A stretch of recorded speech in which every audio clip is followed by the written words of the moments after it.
Eu já passei por algumas situações quando eu resolvi sair de casa e morar fora. Então, para mim, ajudar o próximo era como se eu estivesse ajudando eu mesmo. Ou eu, quando saí de casa, quando eu vim enfrentar o mundo aqui fora.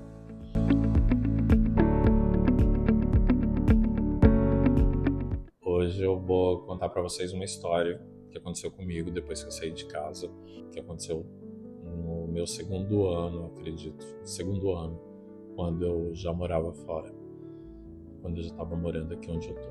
Quando eu vim morar aqui, não foi fácil, não é fácil você sair da sua casa, sair do país que você vive, que fala a sua língua, para vir morar num lugar totalmente diferente, com outra cultura, com outra língua, é muito difícil. Então, eu passei por vários perrengues, por várias situações, assim, bem apertadas, vamos dizer assim, bem difíceis no começo.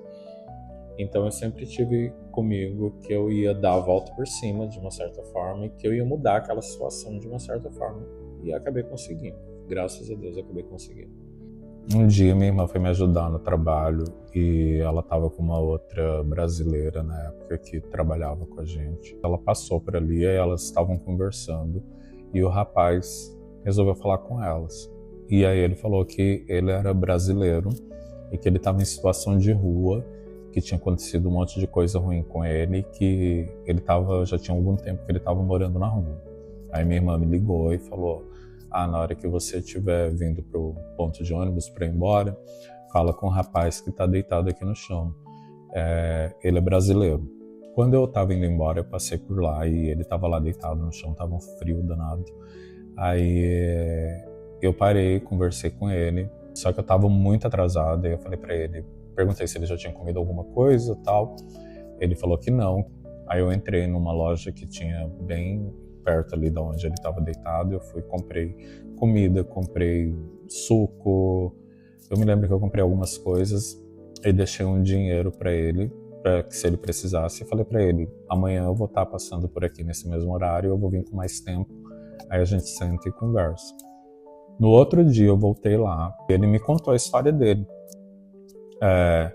Ele tinha vindo há pouco tempo para Londres e ele tinha esses conhecidos, amigos, né? Amigos que ele veio para ficar na casa com eles e ele tinha arrumado um emprego no Lava Jato.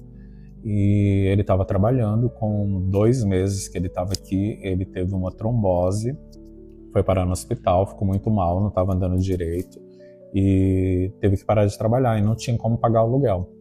Então, os bons amigos, naquela época, como ele não tinha que pagar o aluguel, colocaram ele para fora de casa.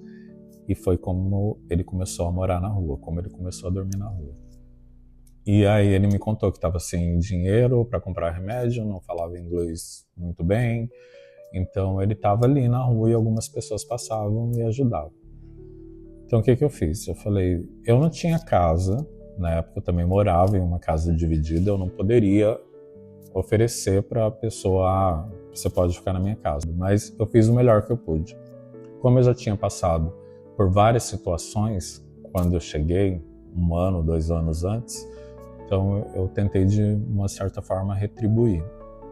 Eu cheguei no trabalho, eu comentei com todo mundo, eram mais ou menos umas 15 pessoas, 13 pessoas, e eu conversei com eles e falei que tinha um rapaz nessa situação para fazer um apanhado ali de dinheiro, né, juntar alguma coisa para poder ajudar ele. Então eu consegui arrecadar uma boa quantia ali, comprei os remédios que ele precisava, dei esse dinheiro para que ele pudesse tentar dar uma reviravolta ali na vida dele para melhor. Encontramos uma igreja que dava assistência para pessoas que estavam em situação de rua, então elas poderiam dormir lá e comer, e aí saía de manhã.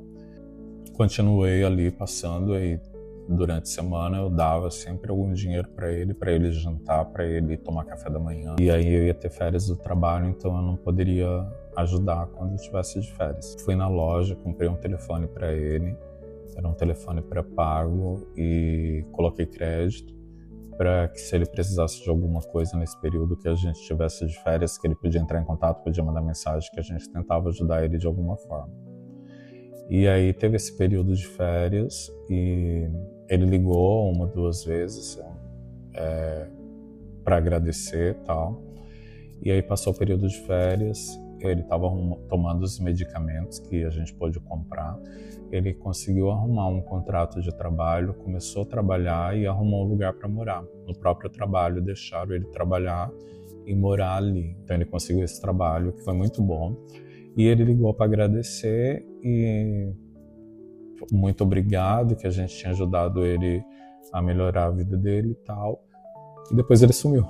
Nunca mais ouvi falar dele, nunca mais tive contato nenhum, nunca mais procurou a gente. Mas tudo bem, porque eu senti aquela sensação de alívio, que quando eu cheguei, eu não encontrei tantas pessoas que pudessem me ajudar. Então, para mim, ter ajudado aquela pessoa a sair daquela situação, foi como se eu tivesse, de certa forma, prosperado e estava com a oportunidade de poder retribuir para alguém, de certa forma, dar para alguém o que não me deram, ou que ninguém fez por mim. Então, no final das contas, valeu a pena ter ajudado e eu não me arrependo. Às vezes é mais fácil a gente ajudar alguém estranho do que alguém que a gente conhece, porque quando a gente conhece a pessoa, a gente cria expectativas ou espera, de certa forma, um agradecimento. Claro que a gente tem que ajudar sem esperar nada em troca, mas quando você conhece a pessoa, o mínimo que você espera é agradecimento ou reconhecimento pelo que você fez. E quando você faz para alguém que você não conhece, você sente um alívio, uma paz no coração. Então, eu acredito que seja mais fácil. O importante é a gente, de certa forma, escolher as pessoas que a gente quer ajudar ou gastar a energia da gente. E fazendo bem, a gente vai ter de retorno bem, porque a gente sabe que o mundo, ele dá volta, é uma roda gigante. E o karma não perdoa, ele cobra. Muito obrigado por ter assistido esse vídeo, depois a gente volta com mais histórias aí para vocês. Até mais. Tchau, tchau.